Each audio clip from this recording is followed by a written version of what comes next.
Half तक आ चुके हैं अपने इस मॉडर्न इंडिया के पड़ाव पे, और पूरी कोशिश है कि भाई 25 जनवरी हमारी क्लास मॉडर्न इंडिया कंप्लीट हो जाए.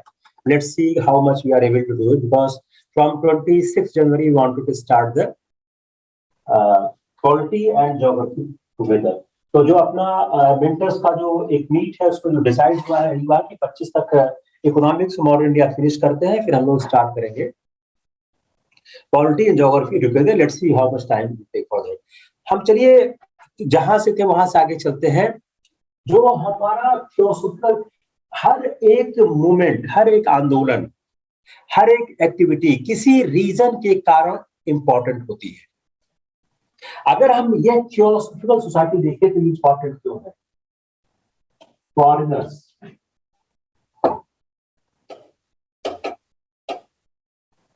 Interest in India.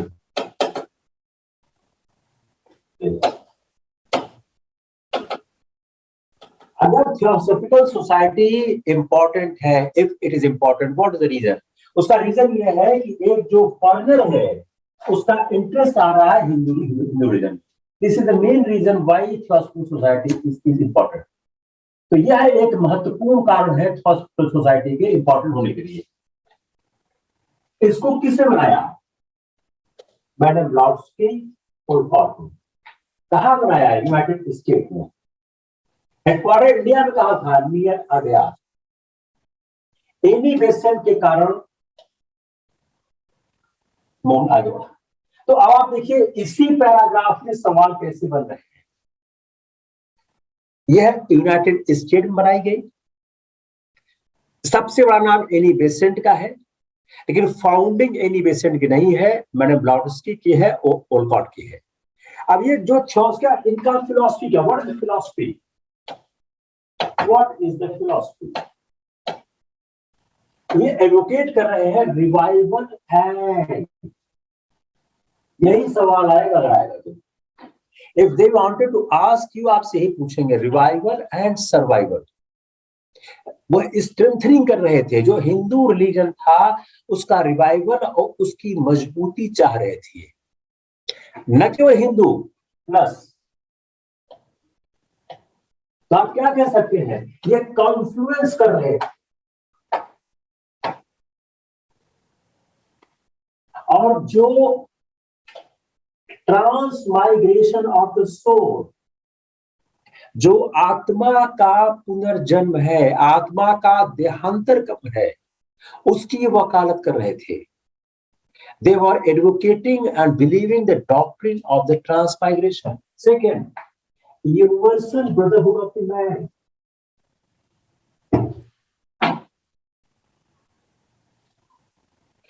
इन सब के साथ यह बहुत सक्सेसफुल नहीं रहे. Why? क्योंकि उस समय जो सामाजिक सुधार आंदोलन में और बड़े बड़े आंदोलन चल रहे थे, लेकिन इनका कंट्रीब्यूशन है मॉडर्न इंडिया में. कैसे है? इन्होंने वेस्टर्न्स का मूवमेंट था, ग्लोरिफिकेशन था इंडियन रिलीजन का, इंडियन फिलोसफिकल आइडियाज का, इंडियन ट्रेडिशंस का. इसने क्या हेल्प किया? इसने इंडियंस को रिकवर सेल्फ कॉन्फिडेंस, एक सेंस ऑफ प्राइड दिया जो पास्ट वीकनेस था. और एनी बेसेंट का जो बड़ा अचीवमेंट था establishment of central school at Banaras, जो बाद में बना बनारस हिंदू विश्वविद्यालय. अब now you see, you mix these informations to create a question. So how the question will be created? Come on the philosophy part.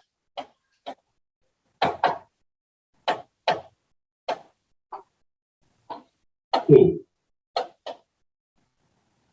Ancient religious Hinduism, Zoroastrianism और Buddhism, इनको वो revive करना चाह रहे थे. B, transmigration of the soul, So C, universal brotherhood.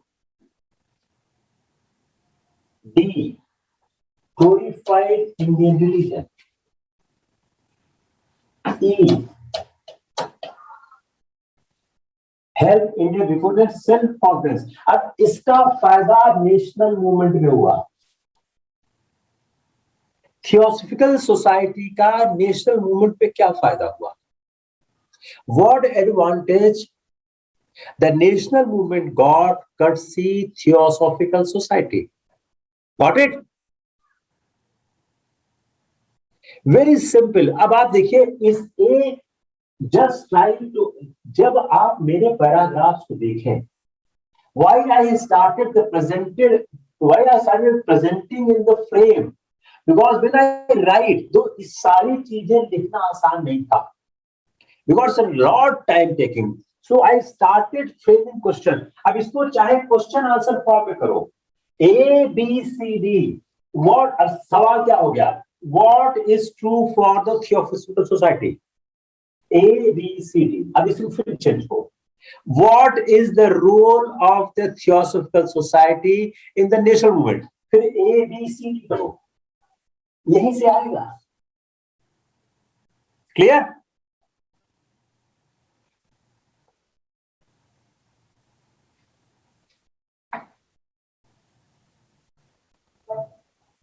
Muslim reforms. अब जो Muslims में अवेकनिंग थी, जागरण था, अवेकनिंग मुस्लिम, सैयद अहमद खान बरेलवी, आप इनको अलीगढ़ मुस्लिम विश्वविद्यालय के सैयद अहमद खान से कंफ्यूज करिए, एंड शरीयतुल्लाह ऑफ बंगाल। जो D generation of Islam in India था,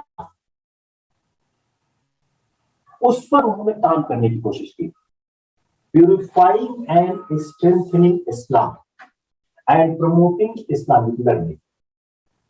जो शरीयतुल्लाह थे, ये शायद सवाल आया हुआ है, फराजी मूवमेंट के ये नेता थे। इसने कॉज किसका? पीजेंट्स का। ठीक है भाई, बड़ा इंटरेस्टिंग पार्ट है। शरीयतुल्लाह ने फराजी मूवमेंट चलाया, जो कि पीजेंट के क्लास में था। उन्होंने कन्विंस किया evil influence of the caste system in Muslims. यह इंपॉर्टेंट इनिशियल मूवमेंट्स थे। तो वेस्टर्न आइडियाज, मॉडर्न एजुकेशन था, वह मुसलमानों में हिंदुओं की तुलना में लेट आया। और during first half of the 19th century बहुत कम मुस्लिम थे जिन्होंने वेस्टर्न एजुकेशन को प्राप्त किया। Very few Muslims who are able to have western education. और मेनली कहां थे? वो बड़े टाउन में थे, दिल्ली एंड कलकत्ता। ज्यादातर क्या थे वह, अब देखिए यहां से देखिए, यस दिस लाइन पढ़िए कि मुस्लिम एजुकेशन इनिशियल फेज में मुस्लिम्स में वे पॉपुलर क्यों नहीं हुआ? एटीट्यूड ऑफ द उलेमास। जो ट्रेडिशनल कस्टोडियन थे इस इस्लामिक लर्निंग्स के, ये हो गया एक। B, unwillingness of the upper class Muslims to reconcile with the British rule।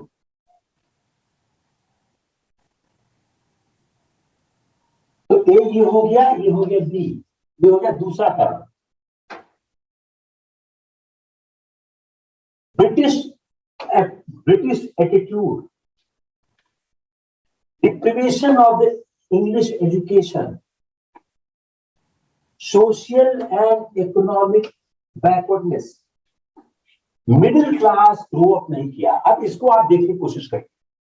If you try to summarise these things, एक बात क्या हुआ कि 19वीं शताब्दी में, जो 19वीं शताब्दी का फर्स्ट हाफ था, उसमें मुस्लिमों में सुधार आंदोलन नहीं हुए, उनमें अवेकनिंग नहीं हुई। उसका कारण क्या था? उससे हुआ क्या कि बहुत छोटी संख्या में मुसलमान, खासकर दिल्ली और कलकत्ता में ही कुछ इंग्लिश एजुकेशन प्राप्त कर सके। ऐसा हुआ क्यों? उसका पहला क्या था कारण? ट्रेडिशनल उलेमास, जो कस्टोडियन थे इस्लामिक प्रैक्टिसेस के, वो इस बात को स्वीकार नहीं कर रहे थे। दूसरा, मुसलमानों में और अंग्रेजों में जो एक फर्क आया था after the first war of independence, तो ब्रिटिशर्स का मुसलमानों पर यकीन नहीं था उस समय। तो इनिशियल फेज में मुसलमान और ब्रिटिश के बीच एक विभेद हुआ करता था, वो रिकंसाइल नहीं कर पाए। और क्योंकि ये इंग्लिश एजुकेशन से डिप्राइव लौट रहा है, इसलिए एक जो मिडिल क्लास का डेवलपमेंट हिंदूज में हुआ, वह मिडिल क्लास का डेवलपमेंट मुसलमानों में नहीं हुआ। सवाल क्या बना? What is the reason? अब you frame this question for your examination. What is the reason for the what is the reason for not having a social awakening in the Muslim in the 18th century, in the 19th century? या ये भी कह सकते हैं मुसलमानों में सामाजिक सुधार आंदोलन क्यों नहीं हुए? तो this is the reason. Got it? बहुत समय तक मुसलमानों में एक मिडिल वर्ग का जन्म नहीं हुआ। इसे वो आप फिर से फ्रेम करिए। यानी क्वेश्चन को मैं हमेशा इंसिस्ट करता हूं कि अगर आपने क्वेश्चन फ्रेम करना शुरू किया तो आपकी तैयारी बेहतर होने लगती है। इवन एज ए टीचर अगर मैं बेहतर पढ़ाता हूं, उसका कारण क्या है कि मैं क्वेश्चन फ्रेम करता हूं।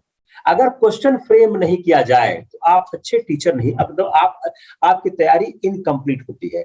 जैसे ही आप क्वेश्चन फ्रेम करने लगते हो, आपकी तैयारी का स्तर बढ़ जाता है। तो moment you start framing question, आपका पूरा अप्रोच चेंज हो जाता है। तो आप फिर से इसको देखिए, again you see the same question, again same question you see again. मुसलमानों में सवाल क्या है? मुसलमानों में सामाजिक आर्थिक सुधार आंदोलन क्यों नहीं हुए? क्यों नहीं हुए? उसका रीजन क्या क्या आया? English education. इसको प्रेस करते हैं, इंग्लिश एजुकेशन। ऐसे याद करिए, attitude of Ulema, British influence,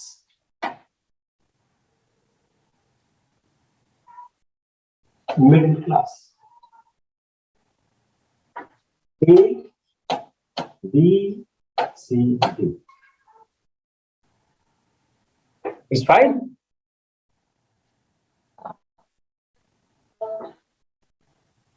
जो एक इल फीलिंग थी between the British and Muslims, यह क्यों हो रही थी?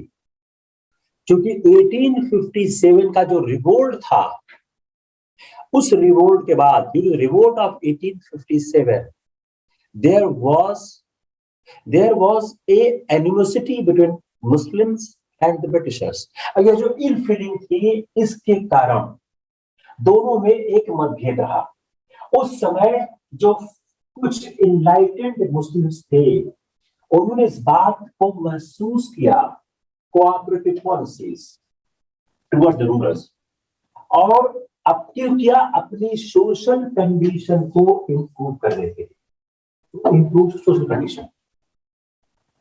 ये हम अंग्रेजों की सहायता से अपने सोशल कंडीशन को इंप्रूव कर सकते हैं। अब एक मूवमेंट लॉन्च किया गया, स्प्रेड ऑफ मॉडर्न एजुकेशन, और सोशल एब्यूज को रोकने के लिए बनी क्या? Mohammedan literary society of Calcutta 1863 by Nawab Abdul Latif. यह अर्लीस्ट ऑर्गेनाइजेशन था। तो क्वेश्चन क्या हो गया? What was the earliest organisation who was having the modern outlook in the Muslim society? इसको आप और पूछ सकते हो, मॉडर्न एजुकेशन को के दिशा में काम करने वाली, in the field of the modern education, which was the first society, what the Mohammedan literary society. किसने किया? नवाब अब्दुल लतीफ। अब इसने एक बड़ा इंपॉर्टेंट रोल प्ले किया, education among the Muslims in Bengal, Hindu Muslim unity. अब देखिए, जितना मैंने गोला किया है, जितना सर्किल, देखिए जो मैं सर्किल करता हूं, सवाल वहां से बनने की संभावना बढ़ जाती है। अब देखिए इसमें क्या क्या पॉइंट है। एक ये हो गया, Muslims in Bengal education, Mohammedan Literary Society, Abdul Latif.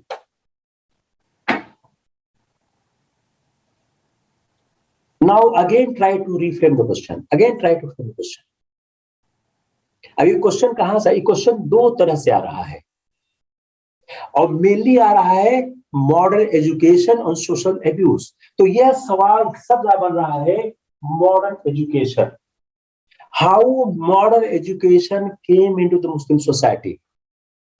If you see prior to 1863 there was no modern education in the Muslim society. Then from 1863 it started. और इसने दो महत्वपूर्ण रोल प्ले किए, एक तो एजुकेशन में, दूसरा हिंदू मुस्लिम यूनिटी को प्रमोट करने के लिए।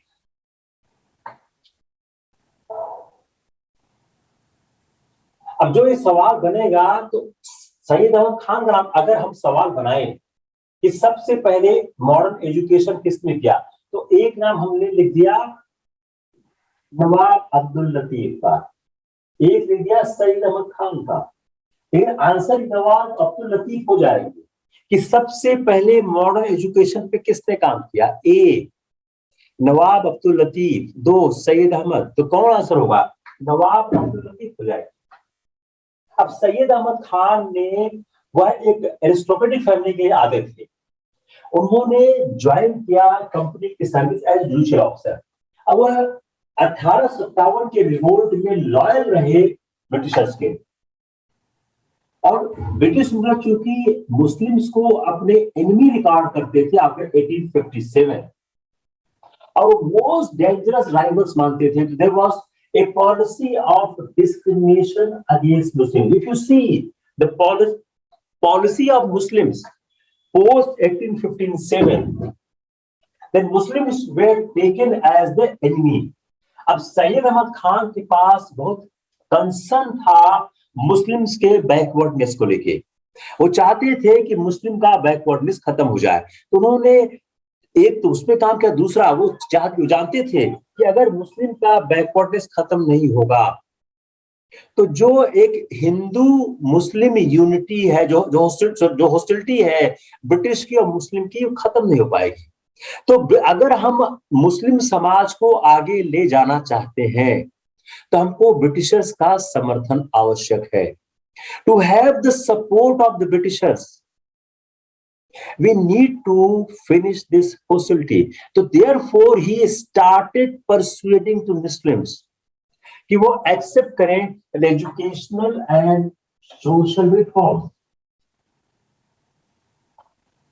और वह उन्होंने कोशिश करनी शुरू की, अपील किया मुस्लिम से कि जो original Islamic principle of purity है और सिंपलिसिटी उसमें वह वापस जाए। इंग्लिश एजुकेशन की वकालत की उन्होंने क्यों किया? Regeneration of Muslims in India. जो राम मोहन राय, अभी यहां से राम मोहन राय एंड सईद अहमद की आप तुलना कीजिए। जो राम मोहन राय ने 50 साल पहले किया था, same thing Syed Ahmed Khan right now कर रहे थे। और सईद अहमद खान को अब जैसे राम मोहन राय को अपने ऑर्थोडॉक्स हिंदू का अपोजिशन झेलना पड़ा, सेम वे ऑर्थोडॉक्स मुस्लिम अपोज कर रहे थे, लेकिन इन्होंने इस समस्या का ध्यान नहीं दिया और आगे बढ़ते गए। इन 1864 ट्रांसलेशन सोसाइटी, जिसका बाद में नाम दिया गया साइंटिफिक सोसाइटी, ये सोसाइटी कहां बनी? अलीगढ़ में, और इसने पब्लिश किया Urdu translations of books on scientific and other. अब now again compare the Ram Mohan Roy, he has translated various books. He has learned so many languages. He has tried to expose the Hindu community with the Western knowledge. Same way, what he's saying, he's doing. He has made a translation society, the later named the Scientific Society. This society has published the Urdu translation of English books on scientific and other subjects, and English Urdu journal for spreading liberal ideas on social reform. Compare. If you compare this, if you read this carefully, you got a comparison with Ram Mohan Rai and the Sayyid Ahmad Khan. इनका सबसे बड़ा achievement क्या था? Establishment of the Anglo Oriental college in Aligarh in 1857।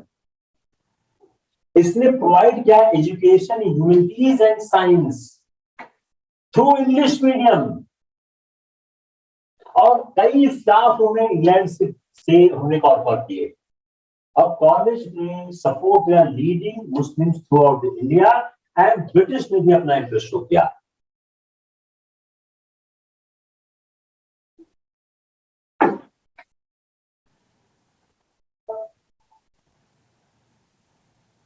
Saeed Ahmed Khan ने oppose किया Indian National Congress की activities का। He oppose the Indian National Congress activities.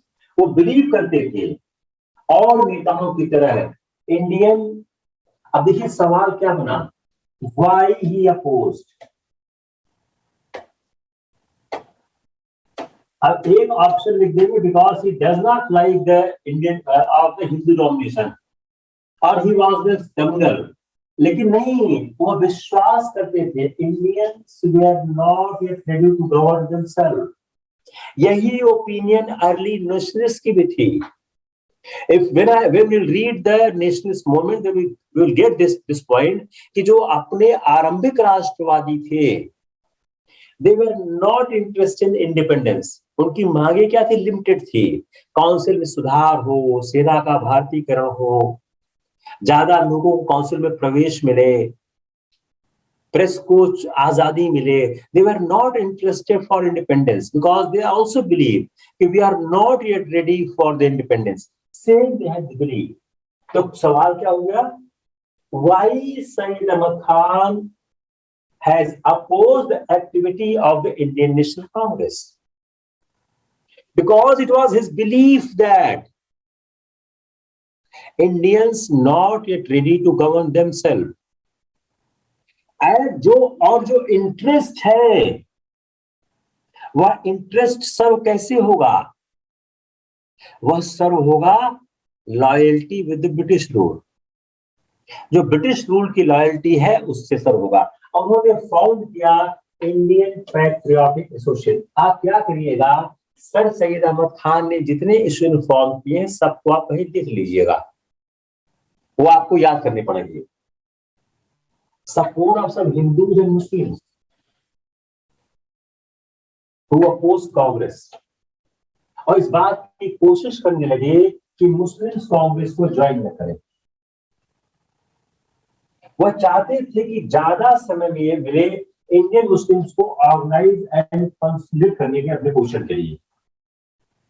और ये तभी हो पाएगा maintaining good relations with the British rulers. अब सैयद अहमद खान ने कांग्रेस का अपोज तो किया, but unity of Hindu and Muslims, he cannot say that he was a communal।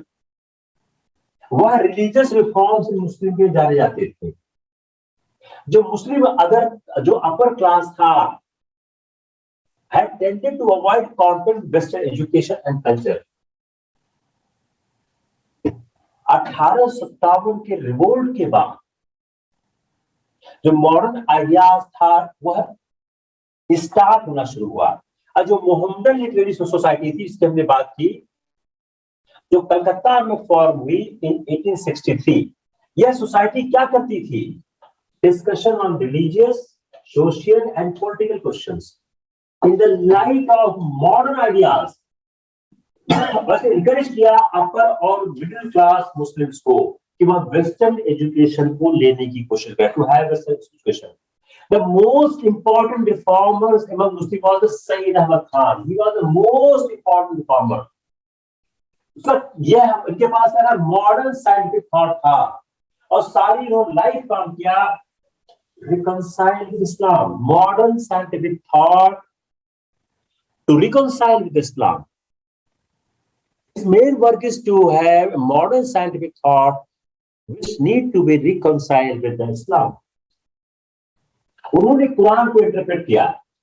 जो उन्होंने he was having to do that interpretation of Quran that conflicted with human reason, science or nature was a reality, a misinterpretation।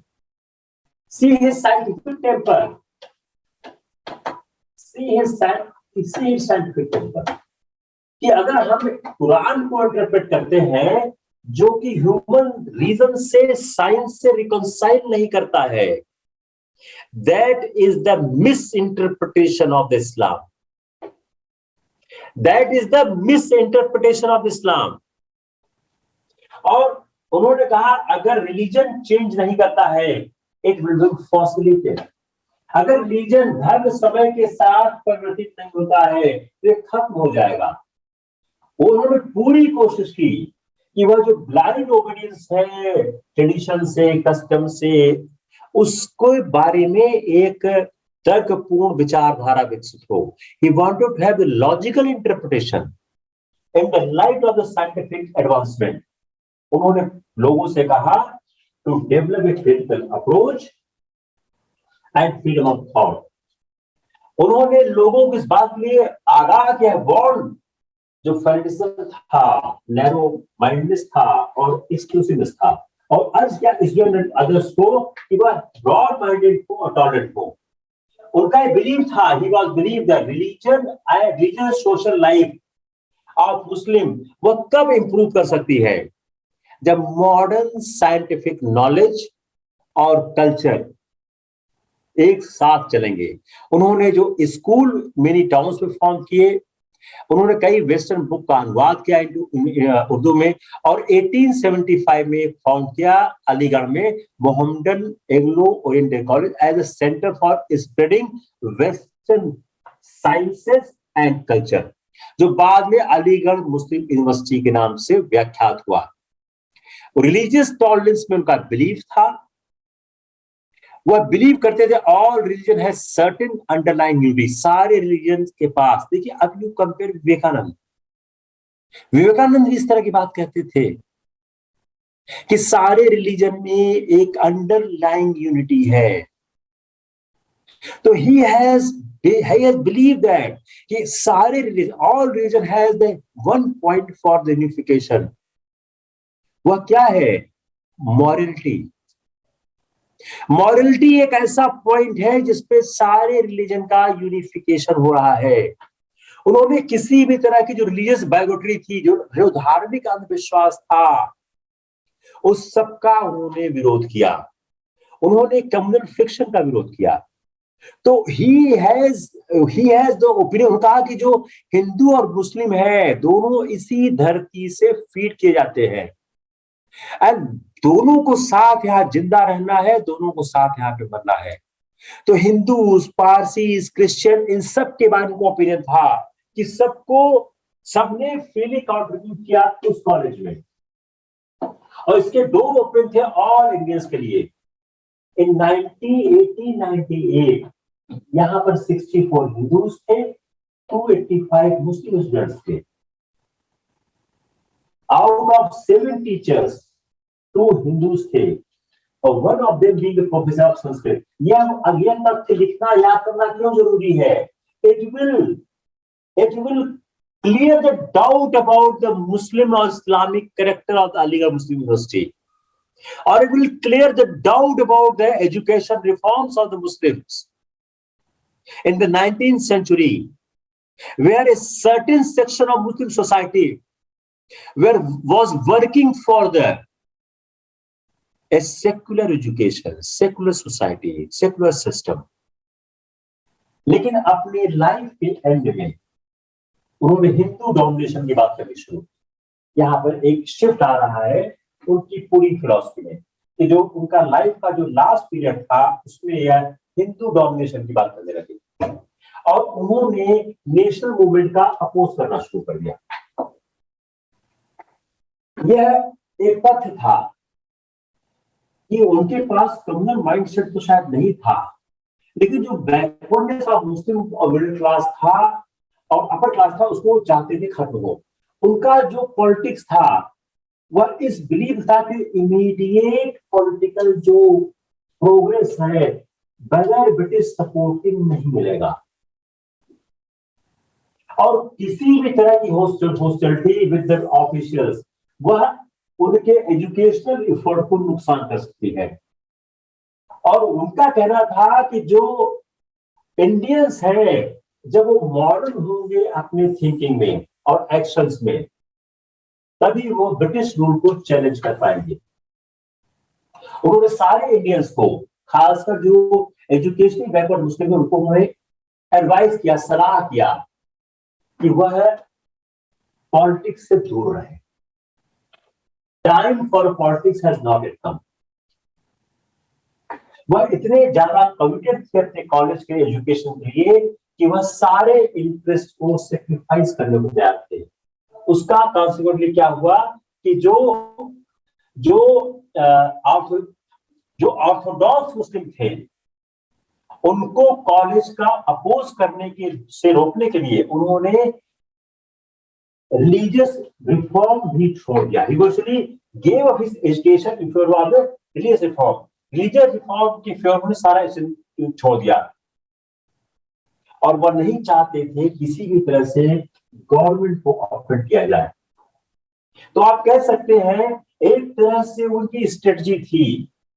और इसके साथ साथ उन्होंने communalism और secularism को बाद में वो प्रेशर देने लगे। यह एक सीरियस पॉलिटिकल एरर थी उनके पार्ट में, जिसने बाद में हमारे राष्ट्रीय आंदोलन को प्रभावित किया।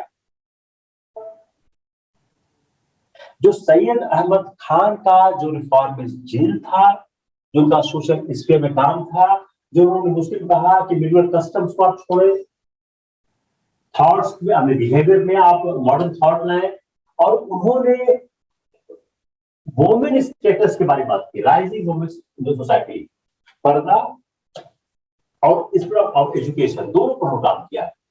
जो पॉलीगामी था, जो मुस्लिमों के अंदर बहुत चलता था, उसको उन्होंने कंडेम किया। इजी डाइवोर्स पर काम किया कि डाइवोर्स इजी नहीं होनी चाहिए थे। उनके जो लॉयल लोग थे, उन्होंने अलीगढ़ स्कूल में काम किया। कौन कौन लोग उसमें थे? चिराग अली उर्दू पोएट थे, चिराग अली उर्दू पोएट, अल्ताफ हुसैन अली, नजीर अहमद, मौलाना शिबिर नुमानी, यह उनके डिस्टिंग्विश्ड लीडर थे अलीगढ़ स्कूल के। मोहम्मद इकबाल जो ग्रेट पोएट थे, इनको आपने जरूर सुना होगी, पोएट्री आपने सब सुनी होगी। इनकी फिलोसफिकल और पोएटिक आउटलुक से पूरा उस समय प्रभावित हुए थे। विवेकानंद एम्फसाइज करते थे नीड फॉर कांस्टेंट चेंज। उन्होंने अर्ज किया adoption of the dynamic output, जो वर्ल्ड को चेंज कर सकेगा। He was a humanist. उन्होंने रेज किया human action to the status of prime virtue. Man should not submit to the nature or powers that he said, but should control this world through constant activity. Nothing was more skillful than passive acceptance of things as they were. यथा स्थितिवाद, हिंदी बोले इसको। यथा स्थितिवाद को स्वीकार करने से बड़ा कोई अपराध नहीं है। रिचुअल्स को उन्होंने कंडेम किया। उन्होंने अर्ज किया work and achieve happiness in this world of the living. जो कि अर्लियर पोएट्री है उसमें पेट्रियोटिज्म है, बाद में उन्होंने मुस्लिम सेपरेटिज्म को बढ़ाना शुरू किया। Why I wanted to explain the initial Muslim movement in this detail, because it will help us to understand the communalism and secularism. अब आप एक सवाल देखिए मीन्स का सवाल 3-4 पॉइंट से बन सकता है। एक, मुसलमानों में पिछड़ापन क्यों था? हमेशा कोई सवाल आप पढ़िए, आप समझने की कोशिश करिए उस सवाल के डायनेमिक्स क्या क्या है। तो अगर हम हम सिर्फ सवाल बनाना चाहें, 19वीं शताब्दी के मुस्लिम सुधार आंदोलन, 19वीं शताब्दी के मुसलमानों के धार्मिक आंदोलन और 19वीं शताब्दी के मुसलमानों के शिक्षा का स्तर, if you want to see the 3-4 things, religious, social, education and women, these 4 are the parts of your syllabus in everywhere. So you first try to see why the Muslims were not able to progress in the 19th century. One reason, their backwardness. Second reason, their attitude towards the Western education. Third reason, the conflict between the Muslims and the Britishers. Now come the next part. Who has tried to inspire the Muslim religious social movement? You need to understand the philosophy of Muhammad Iqbal and Sayyid Ahmad Khan in detail. Otherwise, you will not able to answer the question. अगर 19वीं शताब्दी के मुसलमान सुधार आंदोलन पे सवाल आता है तो आपको इनकी फिलॉसफी और अचीवमेंट समझना होगा. Now you see Raja Ram Mohan Rai and Sayyid Ahmad Khan, Vivekanand Muhammad Iqbal, Vivekanand Sayyid Ahmad Khan. You try to apply your brain on this point. Now write down the question. After understanding these basic issues or ideas from where the questions may be generated, now come on the question part for the mains. Prelims तो almost सब कर दिया हमने. Come on the mains part of the question. What was the reason? पहले English करते फिर हिंदी करते हैं. What was the reason of underdevelopment of the Muslim society in the 19th century? What was the reason for the underdevelopment of Muslim society in 19th century? And what prevented to have a socio-religious reforms in the Muslim society? दूसरा question,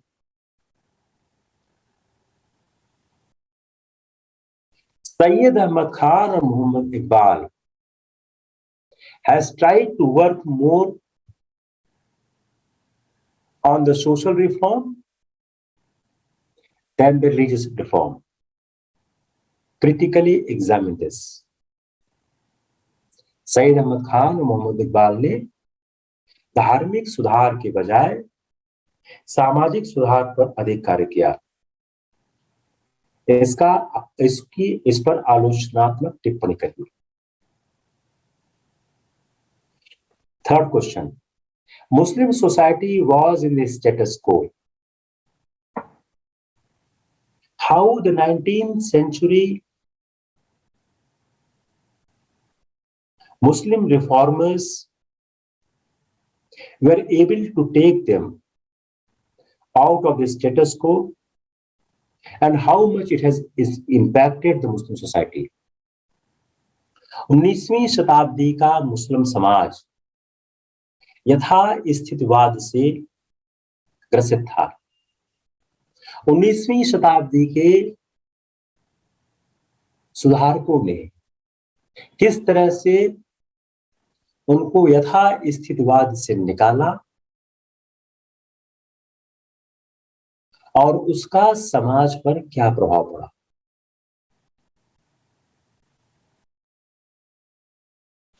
Got it? Next,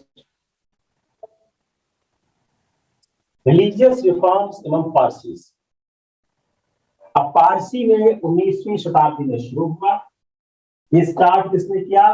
माजदान सभा, जिसको religious reforms association करते हैं. नौरोजी खुर्दोंजी, दादा भाई Naoroji, SS. Bengali, ये लोग महत्वपूर्ण थे. इन्होंने कैंपेन किया गया था entrench orthodoxy of the religious field और modernisation of Parsi social custom को शुरू किया regarding the education of women, marriage and social position of women. Dadabhai Naoroji और नौरोजी फोटो स्टार्ट किया. जनरल रास्ता गोफ्ता क्यों किया? Education, particularly girls. सिख समाज में जो स्टार्ट हुआ, जो सिख में मूवमेंट स्टार्ट हुआ, वह सिंह सभा ने किया, जो फॉर्म लाहौर में 1870 के दशक में, जो अमृतसर में, लाहौर में, बाद में दोनों सभा आपस में मर्ज कर गई. जो सिंह सभा का एफर्ट था और उसमें जो ब्रिटिश सपोर्ट है उससे खालसा कॉलेज की स्थापना हुई अमृतसर में 1892 में। जो अर्ली डिकेड था 20th सेंचुरी का, एक पावरफुल मूवमेंट हुआ है गुरुद्वारा पे। जो गुरुद्वारा के साथ क्या था, गुरुद्वारा उस समय महंतों के नियंत्रण में था, जो गुरुद्वारा को अपनी प्राइवेट पार्टी समझते थे। तो जो ऑफरिंग्स आता था, all offerings coming to the gurdwaras, it was controlled by them. वो अपने पास रखा करते, बड़ा करप्शन हुआ करते था। तो जो गुरुद्वारा के जो महंत थे, जो अपने गुरुद्वारा को प्राइवेट प्रॉपर्टी समझते, उनके अगेंस्ट शिरोमणि गुरुद्वारा प्रबंधन कमेटी बनी और अकाली बनी। और उसका एम क्या था, गुरुद्वारा का हैंड ओवर सिख कम्युनिटी के हाथ आवे। तो जो 20वीं शताब्दी का आरंभिक दशकों का सुधार आंदोलन था, वह गुरुद्वारा को महंतों के नियंत्रण से बाहर निकालकर, the mahants were taking the gurdwara as their property, wanted to dedicate or surrender to the masses. For that, Gurdwara Prabandhan Committee and Akali Dal has lost a moment. The moment was, if I want to say the simplest line, moment was to have the control over Gurdwaras and to give and to dedicate it for the masses. अब यह जो movement हुआ, यह start हुआ peaceful lines, लेकिन जल्दी ही यह movement संघर्ष में बदल गया। तब महात्मा गांधी की लीडरशिप आती है, उनकी लीडरशिप में यह मास मूवमेंट बना और 1925 में एक लॉ पास हो गया, जिसने जो गुरुद्वारा का मैनेजमेंट था, गुरुद्वारा प्रबंधक कमेटी को दे दिया गया। अब जो सोशल रिफॉर्म मूवमेंट का प्रोग्रेस क्या हुआ, नाउ सी द प्रोग्रेस। काम तो बहुत किया, इसका प्रोग्रेस क्या हुआ। 1857 के बाद ब्रिटिश गवर्नमेंट ने अनविलिंगनेस दिखानी शुरू कर दी in matter of reform. If we see the East India company administration was more progressive in comparison to the administration of the crown. Prior 1857, the Britishers were more progressive with respect to the social reform in comparison to the post-1857. The reason being is that Britishers को लगता था कि जो उनके खिलाफ जो एक आंदोलन हुआ 1857 का, वह हिंदुस्तानियों के ट्रेडिशंस में इंटरफेयर करने के कारण हुआ है। इसलिए क्या करने लगे, ये ऑर्थोडॉक्स जो सोसाइटी को यह अपीज करने लगे। जो second half of the 19th century था, only two important laws were passed. One 1877 sanctioned intercaste intertribal marriage. Other in 1891 discouraging child marriage. Only these two have been passed. यह दो पास हुए किसके इंस्ट्रक्शन पे, Keshav Chandra Sen and Behramji Malabari. Child marriage को prevent करने के लिए पॉजिटिव स्टेप आया 1929 में, जब सादा एक्ट पास किया गया। उसका क्या था, 14 years for the girl and 18 years for boy. इससे कम उम्र में शादी नहीं की जा सकती है। Third, abolish polygamy, property right to women, यह सिक्योर किया गया। दूसरा, अनटचेबल्स टू इंटर टेम्पल। जो एफर्ट था abolish polygamy, allow for women और फन people to attend to temples, ज्यादा सक्सेस नहीं मिला। जबकि कुछ लॉ वुमेन्स राइट के और टेम्पल एंट्री के पास में इन 30s, ये बहुत इंपॉर्टेंट है, इस पर ज्यादा सक्सेस नहीं मिला। जब फ्रीडम स्ट्रगल आता है, उसमें वुमेन ने लार्ज पार्ट लिया में, यहां वुमेन्स के राइट ज्यादा होने लगते हैं। जो एक वुमेन्स की इमेंसिपेशन का जो बड़ा स्टेप है, यह स्टेप आता है जब फ्रीडम स्ट्रगल आता है।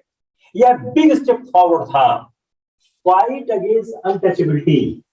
यह भी क्या हुआ, यह गांधी जी ने फ्रीडम स्ट्रगल का पार्ट बना दिया। तो जो struggle for freedom against foreign rule था, उसके साथ साथ reconstruction of Indian society start हुआ। If you understand the freedom struggle, you find the two things. The two streams were flowing at that point of time.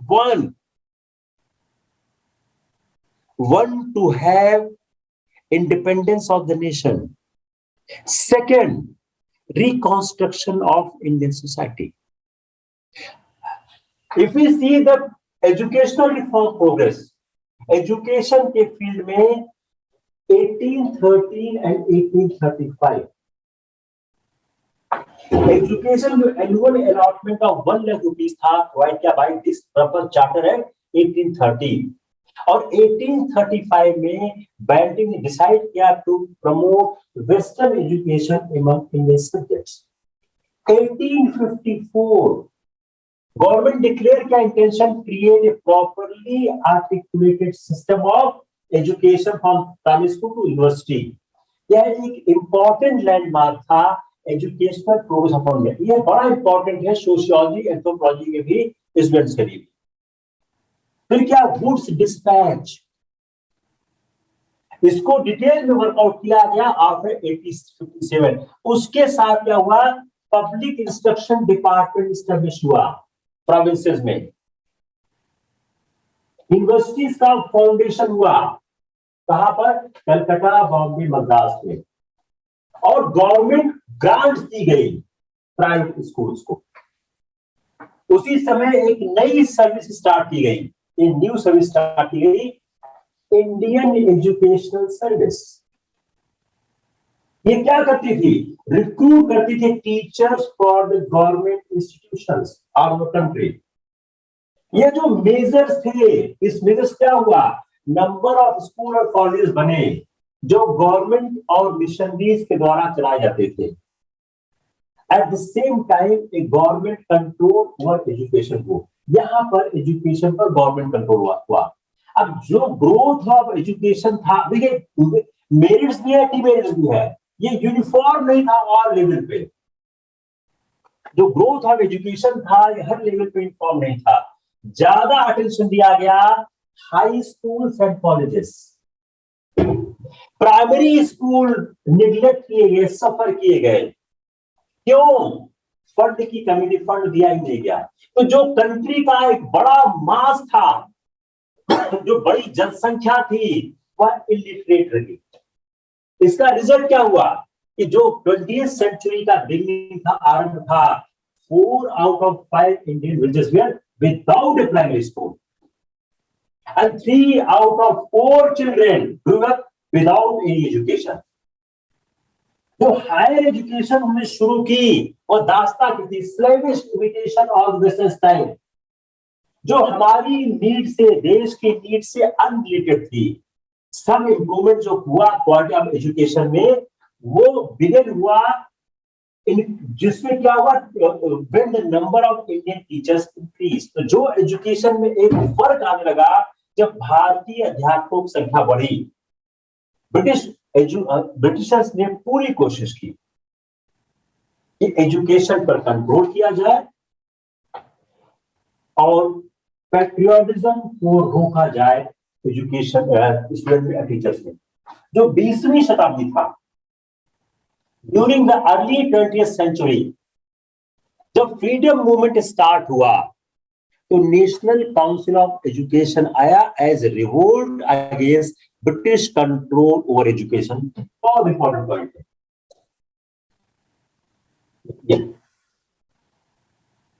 क्यों आया revolt against British control over education? उन्होंने national school, national college की स्थापना की। Later on उन्होंने establish किया विद्यापीठ को बनारस में, अहमदाबाद में, जामिया मिलिया को अलीगढ़ में, जो बाद में दिल्ली चला गया। उन्होंने कोशिश की a new shape of education को देने की। रविन्द्रनाथ टैगोर ने स्टैब्लिश किया विश्व भारती शांति निकेतन। स्कूल जो स्टार्ट हुए, नई तालीम स्कीम शुरू की गांधी जी ने, जिसका एम था कि अपने स्टूडेंट को सेल्फ रिलायंट बनाया जाए। जाकिर हुसैन ने एक महत्वपूर्ण रोल प्ले किया developing the new system of education. Illiteracy एक बड़ी समस्या हमारे साथ शुरू से रही, प्रॉब्लम रही है। ब्रिटिश रूल में चूंकि ब्रिटिशर्स का कोई इंटरेस्ट नहीं था कि हमको लिटरेट किया जाए या मास एजुकेशन दिया जाए, लिटरेसी को रिमूव करने के लिए गोखले ने लगातार डिमांड की कि इंट्रोड्यूस किया जाए free and compulsory education for the children from age 6 to 10 years. अगर आप अपना संविधान देखिए तो आपको मिल जाएगा कि संविधान में शिक्षा का, संविधान में एजुकेशन तीनों में है, फंडामेंटल ड्यूटी में भी है, फंडामेंटल राइट में भी है, डायरेक्टिव प्रिंसिपल में भी है। तो गोखले ने इस बात को शुरू किया था सबसे पहले कि 6 से 10 साल के बच्चों को फ्री एजुकेशन दिया जाए, लेकिन कुछ भी नहीं किया गया।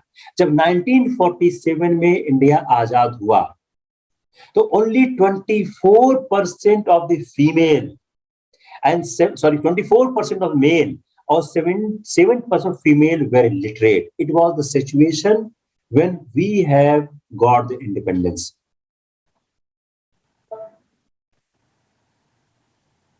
Now see the cultural awakening. जो हमारा रिफॉर्म मूवमेंट था, इसने हमारे पूरे एस्पेक्ट को प्रभावित किया और हमारे कल्चरल डेवलपमेंट को इसने इम्पैक्ट किया। जो आज मोस्ट ऑफ द ब्रिटिशर्स जो क्लेम करते थे, जो बिलोंग करते थे, हमें एक सुपीरियर रेस के सिविलाइजेशन है, Indians had started studying the early history and culture अपने इंडियन पीपल का। और उससे हुआ क्या, उससे बाद ए नंबर ऑफ ब्रिटिशर्स ने मदद की। वो स्कॉलर्स भी आके हमारे इंडिया की हिस्ट्री और कल्चर को पढ़ने लग गए और इंडिया की जो पास्ट, जो कल्चरल अवेयरनेस का फायदा क्या हुआ, इंडिया की जो पास्ट है उसकी रीडिस्कवरी शुरू हो गई। विलियम जोन्स एशियाटिक सोसाइटी है कलकत्ता सबसे महत्वपूर्ण थे, जिन्होंने इंडिया के एंशिएंट और मिडिल पास्ट को देखा और नंबर ऑफ इंडियन और यूरोपियन स्कॉलर्स भी इस काम में लग गए। इस सोसाइटी ने, इंडियन सोसाइटी ने पब्लिश किया वर्क को और एंशिएंट राइटिंग को इंग्लिश ट्रांसलेशन। दूसरे, विलियम जोन्स हिमसेल्फ ट्रांसलेटेड अभिज्ञान शाकुंतलम। ये भी सवाल हो सकता है किसने अभिज्ञान शाकुंतलम को इंग्लिश में ट्रांसलेट किया। जेम्स प्रिंसेप, उन्होंने जैसे ही अशोका के इंस्क्रिप्शन को पढ़ा, जैसे ही को पढ़ दिया, उस नॉलेज को पढ़ना, अशोका के इंस्क्रिप्शन से vast information of India greatness आने लग गई कि अशोक का जो इंस्क्रिप्शन था, जैसे ही जेम्स प्रिंसेप ने पढ़ा, एक विदेशी ने, वैसे ही जो इंडिया का जो लॉस्ट था इंडिया का पास सामने आने लगा और जो इंस्क्रिप्शन की रीडिंग थी, इस सोर्स ऑफ नॉलेज थी अंदर से इंडिया जो पास था, जो एंशिएंट इंडियन सिविलाइजेशन था और ब्लूप्रिंट था, यह अदर सिविलाइजेशन के इक्वल था। इसने क्या किया, इंडिया को सेल्फ रिस्पेक्ट दिया। This cultural awakening and the rediscovery of India's past has given a lot self respect to the Indians. लेकिन इसका एक नुकसान भी क्या था कि जो पास का ग्रेटनेस था, उस पास के ग्रेटनेस में हम लोग ट्रैप होने लग गए और हम लोग फॉल्स प्राइड में रहने लगे। तो कुछ लोगों ने इसको ग्लोरीफाई करना शुरू किया, वो इस टर्म में सोचने लग गए कि इंडिया को पास्ट को रिवाइव किया जाए और इस तरह की बैकवर्ड लुकिंग जो थिंकिंग थी वह करेक्ट अंडरस्टैंडिंग हमारे पास्ट को नहीं दे रही है। बाद में कई स्कॉलर्स ने इसको समझने की कोशिश की और स्कॉलर्स चाहते थे कि वह समझे इंडिया के लाइफ स्टाइल्स क्या है, रिचुअल्स क्या है, लिविंग क्या है, वर्क ऑफ आर्ट क्या है। ये जो इंडिया का पास था इसको समझने की कोशिश की इन राइट पर्सपेक्टिव। यह भी एक अध्ययन का विषय है, व्हाई इंडिया इज टॉप। अगर इंडिया का इतना बड़ा पास था, इतना अच्छा पास था, तो ये प्रोग्रेस क्यों नहीं कर सका? यह क्वेश्चन लोगों के दिमाग में आने लगा। इसलिए लोगों ने कहा कि अपने पास्ट के अचीवमेंट में प्राइड करने के साथ साथ हमको अपनी वीकनेस और अपनी कमजोरी को समझना चाहिए कि ऐसा पास्ट में क्या हुआ और क्यों हुआ। यह हमको ज्यादा मदद करेगा कि हम समझ सकें कि समाज में हम रहते थे, हमारी समस्याएं क्या थी, तो knowledge of the past rather than a correct knowledge of past played an important role in national awakening. This is very interesting statement.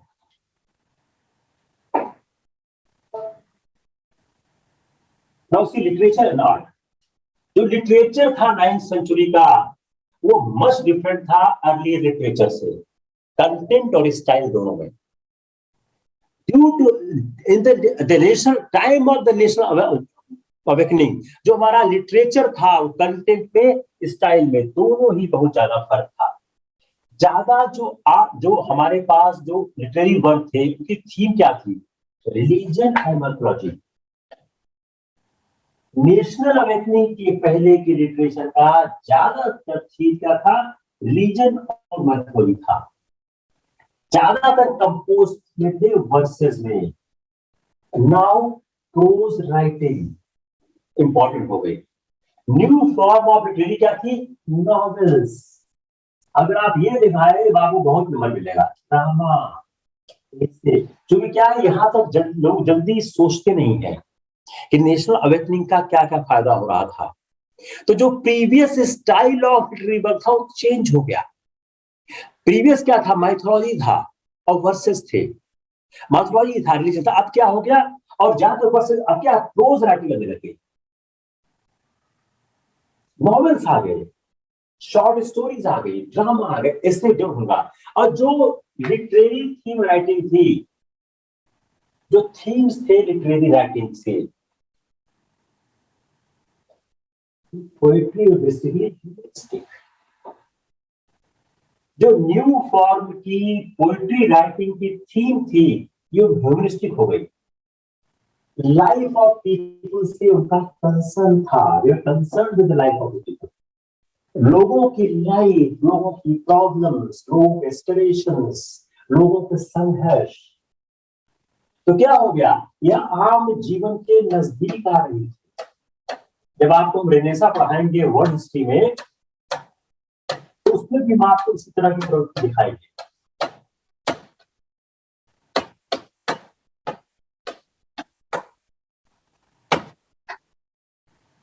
Writing आम जीवन के नजदीक आ रही थी। दे बिगेन टू रिफ्लेक्ट जो वास्ट चेंजेस सोसाइटी में हो रहे थे। तो लिटरेचर क्या कर रहा था? लिटरेचर जीवन के नजदीक आ रहा था। Literature was coming close to the life. जो लैंग्वेज ऑफ लिटरेचर थी वह आर्टिफिशियल नहीं रह गई, यह रियल हो गई। लिटरेचर इंपॉर्टेंट इंस्ट्रूमेंट हो गया प्रमोटिंग सोशल रिफॉर्म का। यहीं से क्या आता है? Patriotism and nationalism. How 19th century national awakening is helping us for the patriotism and nationalism. इसी को और शॉर्ट करो और छोटे पार्ट को क्वेश्चन करो। What done by the social religious movement in the 19th century, which has given the change in the form of art, culture, and literature, which helped for the nationalism and patriotism. जो most of reformer थे वो क्या कर रहे थे? उनका contribution था growth of literature पे। भारतेंदु हरिश्चंद्र मॉडर्न हिंदी लिटरेचर थे। इनकी राइटिंग में क्या था? Spread of the ideas of reforms and condemnation of social injustice. Bankim Chandra Chatterjee Bangla, Rabindranath Tagore Bangla, Gurajada Appa Rao in Telugu, Hari Narayan Apte Marathi, Kumaran Asan and बल्लातोल के नारायण मेनन मलयालम, फकीर मोहम्मद सेनापति ओडिया, सुमन भारती तमिल, हेमचंद बरुआ आसामीज, के वेंकटप्पा गोडा कुडप्पा इन कन्नड़ा और मोहम्मद इकबाल। इसको आप रख लीजिएगा बैठ के, ये पढ़ने आ सकता है, पक्का आ सकता है। बहुत अच्छा सवाल है, कौन सा किस भाषा का था? तो इन लोगों ने क्या किया? इन लोगों की राइटिंग से क्या हुई? इन लोगों की राइटिंग से महत्वपूर्ण परिवर्तन आ गए। तो जो रिफॉर्मर्स थे उन्होंने ग्रोथ ऑफ लिटरेचर में कंट्रीब्यूशन किया और उस अपनी लैंग्वेज में किया। उससे क्या है? लोगों के अंदर चेतना का विकास हुआ। There was awakening in the people to the literature.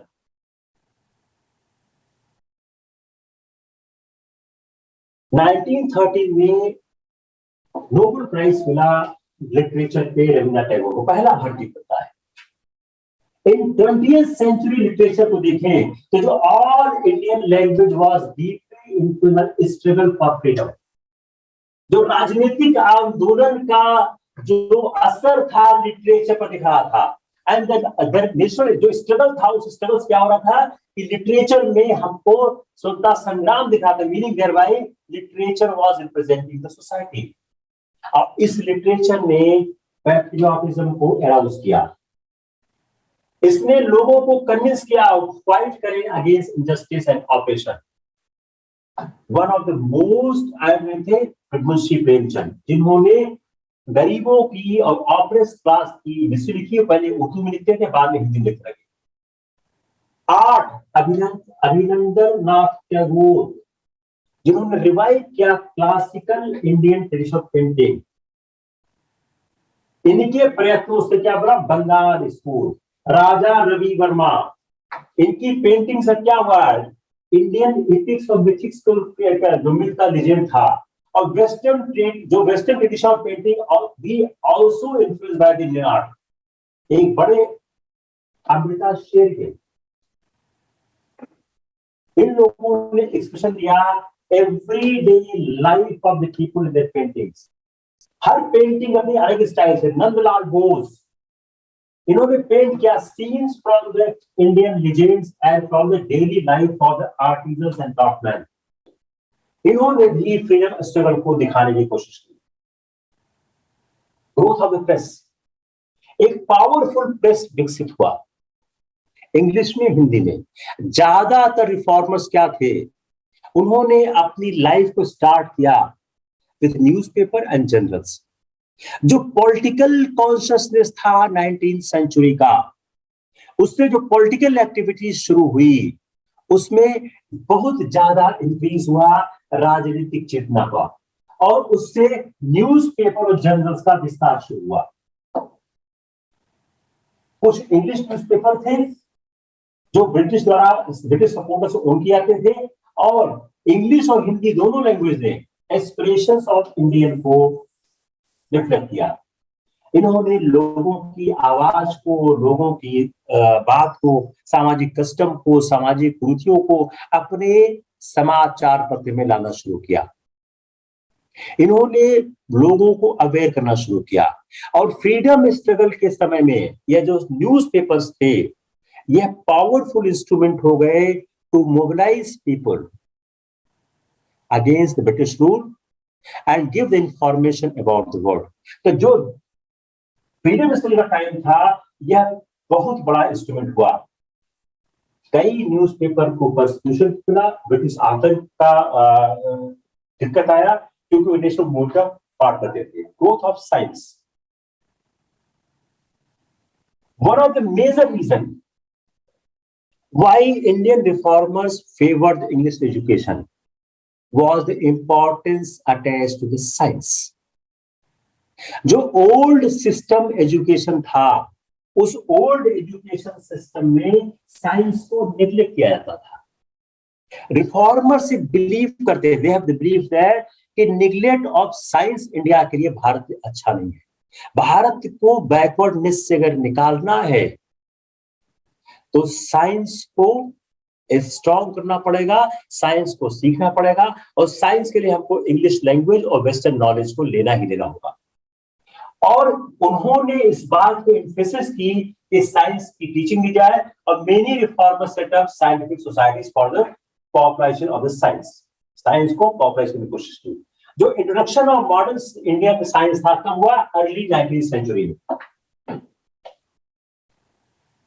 बाद में यूनिवर्सिटी सेट हुई, डिपार्टमेंट ऑफ साइंस सेट हुए, और बहुत ज्यादा बुक्स जो है साइंस और सब्जेक्ट पे जो कंट्रीब्यूट की गई, मेनी ब्रांच ऑफ साइंस आई। इसको करते समय उन्होंने अपने सुपरस्टिशन से अपने को फ्री रखा for mastering science and medicine. Science और मेडिसिन पे मास्टरी के लिए सर्जरी का भी काम शुरू किया गया। और स्टूडेंट डॉक्टर है to learn about the human body by dissecting corpse. यह सिंपल था। तो Mahendra Lal Sarkar was the first Indian medical student जिसने ह्यूमन बॉडी को डिसेक्ट किया। और in 1876 founded the Indian association for cultivation of science. यह प्रीमियर ऑर्गेनाइजेशन बना promotion and progress of science का। In 1920s Indian science congress set up हुआ और different part के साइंटिस्ट जो है वह इकट्ठे होकर उस पर अपने व्यूज को एक्सचेंज करने लगे। और country has produced a number of scientist, PC Ray, AC Bose, CV Raman, Satyendra Bose, Meghnad Saha, DR. Wadia and D. वत्साही। और सीवी रमन को एक नोबेल प्राइज मिला लिटरेचर में, रविन्द्रनाथ टैगोर को, सीवी रमन को मिला Nobel prize in the physics. Prasanta Chandra मोहलबीस, इन्होंने इस्टेब्लिश को एक साइंस की ब्रांच के रूप में इस्टेब्लिश किया। S Ramanujan, greatest mathematician century के, जो कि सबसे बड़ी पर्सनालिटी थे, यस विश्वेश्वरैया, इंजीनियरिंग के फील्ड में आए हैं और उन्होंने देश के विभिन्न भागों में सिग्निफिकेंट कॉन्ट्रीब्यूशन किया। जो ग्रोथ ऑफ साइंस था part of general awakening of Indian people.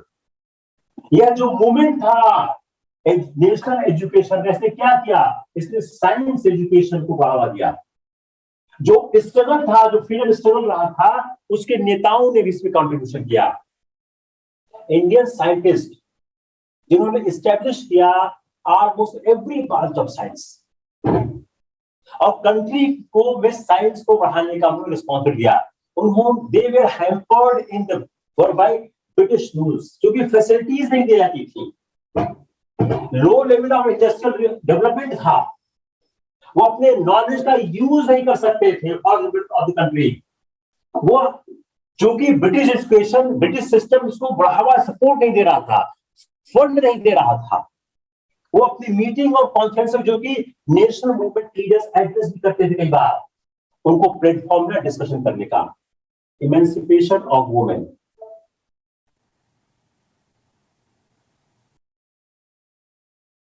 अगर हम महिलाओं के सुधार के हालत में देखें तो 19वीं शताब्दी ने बड़ा महत्वपूर्ण योगदान किया। शताब्दियों से, for centuries, women were subordinate to the men, वो ऑप्रेस थी। तो जो वेरियस रिलीजियस प्रैक्टिसेस इंडिया में थी, जो पर्सनल लॉज थे, वो क्या थे? वह ओल्ड सिस्टम पे आधारित थे in which the women is inferior to the men. जो कंडीशन थी उनकी पैथेटिक थी। अपर क्लास वुमेन की कंडीशन ज्यादा खराब थी in comparison to the peasant women, because the peasant women were working alongside with the men, आदमी साथ काम करती थी, तो they have the greater freedom and independence in comparison to the upper class women. जो अर्ली मैरिज था, जो child marriage था, 8-9-10 साल बच्चों की शादी होती थी, विधवाएं विवाह नहीं करती थी, हिंदू महिलाओं के पास कोई राइट नहीं था प्रॉपर्टी को हेल्प करने का, और उनके पास किसी भी तरह की अपने विवाह को विच्छेद करने, they can not terminate their marriages. Muslim women could inherit property but only half as the man can. Hindu में तो था ही नहीं, मुस्लिम में भी हाफ ही कर सकते थे। उससे क्या हो रहा था? There is no equality between man and women. तो इनफैक्ट देखा जाए तो जो मुस्लिम वुमेन के पास डाइवोर्स की सुविधा थी, लेकिन डाइवोर्स से वो लोग बहुत घबराते थे, क्योंकि कोई भी उनके पास किसी भी तरह का कोई आर्थिक सॉल्यूशन नहीं था। अब सोशल रिफॉर्मर्स ने क्या किया? उन्होंने पावरफुल मूवमेंट किया, महिलाओं की पोजीशन को इंप्रूव किया। जो रिफॉर्मर्स ने अपील की, जो डॉक्ट्रिन ऑफ इंडिविजुअलिज्म और इक्वलिटी की बात की, उन्होंने डिक्लेयर किया कि जो हिंदुइज्म है, जो ट्रू हिंदुइज्म है, इस्लाम है, वह इस बात की इजाजत नहीं देता, नहीं कहता कि status of women is inferior than man. कई इंडिविजुअल्स ने, रिफॉर्मर्स ने, रिफॉर्म सोसाइटीज ने महिलाओं के एजुकेशन पे काम करना शुरू किया। आफ्टर 1880s जो डफरिन हॉस्पिटल एग्जिस्टेंस में आता है, मॉडर्न मेडिसिन आती है, चाइल्ड डिलीवरी जो टेक्निक है उससे वुमेन्स को हेल्प मिलती है। जो वुमेन्स का लिबरलाइजेशन है इन 20th सेंचुरी, फ्रीडम स्ट्रगल ने बड़ा इंपॉर्टेंट रोल प्ले किया। फ्रीडम स्ट्रगल ने महिलाओं को समाज में आने के लिए प्रोत्साहित किया और वुमेन ने एक इंपॉर्टेंट रोल प्ले किया। उन्होंने नंबर ऑफ इंस्टीट्यूशन में काम किया। आफ्टर 1918 उन्होंने पॉलिटिकल पोजीशन में पार्ट लेना शुरू किया। Gandhi ji has played a very important role for the women's in emancipation when he took the women's into the nation mainstream via freedom struggle. जो several women's minister बनती हैं after 1937, जब popular ministries बनती हैं तो बहुत सी महिलाएं मंत्री बनती हैं, कई म्युनिसिपैलिटीज में आती हैं, कई ट्रेड यूनियन किसान में काम करती हैं। तो जो 20वीं शताब्दी में 1918 के बाद का दशक है, उसमें महिलाओं को समाज की मुख्यधारा में लाने के लिए राष्ट्रीय आंदोलन ने काफी काम किया। जो दूसरा इंपॉर्टेंट डेवलपमेंट था वो था 1920 के बाद जो इलाइटेड जो मेन थे वो काम कर रहे थे, वह इस बात से लगातार समझ रहे थे कि महिलाओं के बगैर राष्ट्र आगे नहीं बढ़ सकता है, और ऐसे इंस्टीट्यूशन बनने लगे। और most of the all India women's conference 1927, जो वुमेन्स का स्ट्रगल था, उस स्ट्रगल ने इंडिपेंडेंस के बाद आर्टिकल 14 और 15 दिया, जिसने गारंटी किया। हिंदू सक्सेशन एक्ट 1956 बना, जिसमें डॉटर को इक्वल राइट दिया गया। हिंदू मैरिज एक्ट 1955 बना, जिसमें मैरिज को डिसॉल्व करने की और इस स्पेसिफिक और सुविधा दी गई। मोनोगोमी को मैंडेटरी कर दिया गया। जो डाउरी था कंटिन्यू था, लेकिन इसके खिलाफ बहुत कानून बनाए गए, बैन किया गया। कॉन्स्टिट्यूशन ने इक्वल राइट दिया मैन और वुमेन को काम करने का हर जगह में। डायरेक्टिव प्रिंसिपल्स जो हमारी हुई है कॉन्स्टिट्यूशन की, इसने equal pay for equal work जो दिया है, उसमें आदमी और औरतों को समान अधिकार दिया। यह सारे संविधान में कानून जरूर है, लेकिन they still need a lot more interpretation. तो एक प्रॉपर जो सोशल क्लाइमेट बना, वो किसने बनाया? नेशनल अवेकनिंग ने बनाया। जो सोशल रिफॉर्म मूवमेंट है, फ्रीडम स्ट्रगल है, वुमेन्स का ओन मूवमेंट है, कॉन्स्टिट्यूशन इंडिया है, इसने एक बिग कंट्रीब्यूशन किया है for the emancipation of the women, एक स्ट्रगल अगेंस्ट कास्ट। ब्रिटिश ने क्या किया? जो ब्रिटिश ने कई ऐसे फोर्सेस, ब्रिटिश का जो एक रेलवे लाइन का सिद्धांत था, मॉडर्न इंडस्ट्री का था, रेलवेज का था, बसेस का था, ट्रांसपोर्ट का था, इसने मास कांटेक्ट जो बढ़ाया, उससे हमारा जो क्लास था, अनटचेबिलिटी था, उस पर कंट्रोल हुआ। तो मॉडर्न कास्ट कॉमर्स इंडस्ट्री ने एक नए रास्ते खोले, नए इकोनॉमिक एक्टिविटी खोली। जो फ्री सेल ऑफ लैंड था, इसने अपसेट कर दिया कास्ट बैलेंस को इन विलेजेस में। और जो क्लोज कनेक्शन था बिटवीन कास्ट एंड वोकेशन, यह कंटिन्यू नहीं रह सका। जो एक लैंड को अपसेट करना हुआ, जो मॉडर्न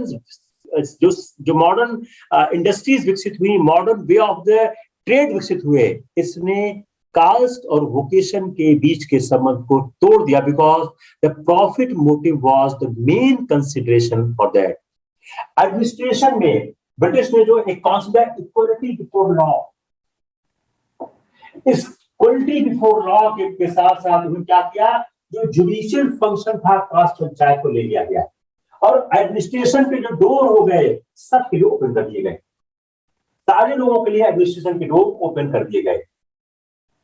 यह जो न्यू एजुकेशन सिस्टम था, ये क्या था? ये हाईली सेकुलर था। यह कास्ट सिस्टम को अपोज कर रहा था। जो मॉडर्न डेमोक्रेटिक जो सिस्टम था, जो अंडरस्टैंडिंग थी, वो रेशनलिस्ट था। ब्रह्म Samaj, Prarthana Samaj, theosophical society, Ramakrishna mission, social conferences, all were against the caste system. अगर वो कास्ट सिस्टम को सपोर्ट भी कर रहे थे, तो वो इस बात, अगर वो 4-1 सिस्टम को सपोर्ट भी कर रहे थे, तो कास्ट सिस्टम का अपोज कर रहे थे। वो इन ह्यूमन प्रैक्टिस अनटचेबिलिटी को मानने को तैयार नहीं थे। उन्हें रियलाइज किया कि नेशनल प्रोग्रेस तभी हो सकता है when we will oppose these old irrelevant social customs. जो ग्रोथ ऑफ नेशनल मूवमेंट था, उसका बहुत सिग्निफिकेंट रोल था। जो नेशनल मूवमेंट हमारा आता है, इसका बहुत सिग्निफिकेंट रोल है कास्ट सिस्टम को तोड़ने के लिए, because the leaders were aware that unless until we unite the nation we can not get away from the foreign rule. तो जो पब्लिक मीटिंग्स होती थी, सत्याग्रह होते थे, इन सब में कास्ट सिस्टम का कोई काम नहीं होता था। 1932 में जो गांधी जी ने शुरू किया, 1932 में गांधी जी ने फाउंड किया ऑल इंडिया हरिजन संघ। क्यों किया? Abolition of untouchability.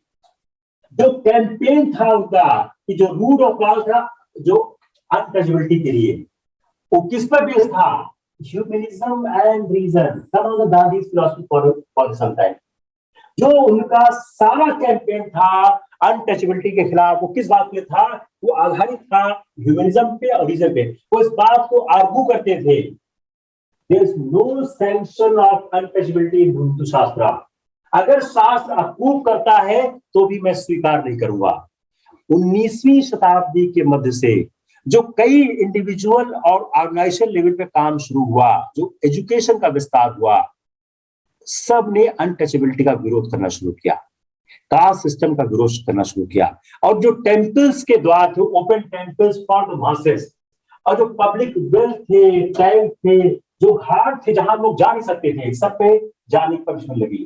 जो एजुकेशन एंड अवेकनिंग स्प्रेड हो गई लोअर कास्ट में, इसने भी इस पर कार्य किया। वो अपने बेसिक ह्यूमन राइट, जैसे ही एजुकेशन का विस्तार हो रहा था, यह जो लोअर कास्ट थे, अनटचेबल्स थे, इनको अपने अधिकारों का संज्ञान हो रहा था। They are able to know their own right. और एक पॉपुलर ट्रेडिशनल मूवमेंट शुरू हुआ against the higher caste. Maharashtra में second half of the 9th century में ज्योतिबा फुले ने किया, एक पावरफुल मूवमेंट शुरू किया, अगेंस्ट ब्राह्मणिकल रीजन स्टार्ट किया और अपर कास्ट के डोमिनेशन के अगेंस्ट किया। उन्होंने मॉडर्न एजुकेशन को मोस्ट इंपॉर्टेंट पीपल माना। साउथ इंडिया के, अगर हम रिफॉर्म में साउथ इंडिया देखें, तो साउथ इंडिया का रिफॉर्म इंस्पायर्ड था बाय ब्राह्मण समाज, वेद समाज। ये मद्रास में 1864 में इसने एडवोकेट क्या किया? Discarding the caste distinction, promotion of widow remarriage, girls education. Brahmo Samaj की तरह वेद समाज ने भी कंडेम किया सुपरस्टिशंस एंड रिचुअल्स को। चेम्बेटी श्रीधर नायडू ये पायनियर लीडर थे वेद समाज के। इन्होंने ट्रांसलेट किया ब्रह्मो समाज की किताब को तमिल और तेलुगु में। बाद में ब्रह्मो समाज ऑफ साउथ इंडिया की ब्रांच वहां एस्टेब्लिश हुई, प्रार्थना समाज की ब्रांच वहां एस्टेब्लिश हुई साउथ इंडिया में। जिसने अपने वहां के समाज के कार्य किए। एक आउटस्टैंडिंग लीडर थे वहां के साउथ के, कुदुनपुरी वीरसालिंगम। वह इन्फ्लुएंस थे by the ideas of the Brahmo Samaj. In 1876 start किया तेलुगु जर्नल। वो ऑलमोस्ट एक फुल डिवोटेड सोशल रिफॉर्म थे, जिसमें मेन काम था education and widow remarriage. An entire generation of social reform movements Andhra की वो इंस्पायर्ड थी from the writing of Veeresalingam. Shri Narayana Guru Kerala ने, जो एजवा फैमिली के थे, इन्होंने अनटचेबिलिटी के खिलाफ काम किया। नारायण गुरु ने संस्कृत एजुकेशन लिया, अपनी लाइफ को लगाया एजवास को आगे बढ़ने के लिए। इन्होंने ऑपरेसिव कम्युनिटी के लिए काम किया, टेम्पल एंट्री आंदोलन पे काम किया और रिलीजियस मूवमेंट पे काम करते। तो श्री नारायण धर्मा परिपालना युगम को उन्होंने स्थापना की। वह इंपॉर्टेंट ऑर्गेनाइजेशन हुआ for social reform. Narayan Guru caste structure के खिलाफ काम करते थे। कई जो रिफॉर्मर थे साउथ इंडिया के, कई रिफॉर्मर साउथ इंडिया के थे, इन्होंने जो हिंदू टेम्पल्स में की प्रैक्टिसेस थी उससे अगेंस्ट किया। देवदासी प्रैक्टिस थी, जो लोग जा नहीं पाते उसके अंदर, कहते हैं लोअर कास्ट के, उसका अपोज किया। डॉक्टर अंबेडकर ने ऑर्गेनाइज किया all India scheduled caste for this purpose. In Kerala में श्री नारायण गुरु ने ऑर्गेनाइज किया life of stable caste system. उन्होंने एक स्लोगन पॉइंट किया, ये कभी आ चुका है, one caste and one god for all mankind. South India में जो नॉन ब्राह्मण ऑर्गेनाइजेशन थे during the 1920 self respect movement, ये आ चुका है।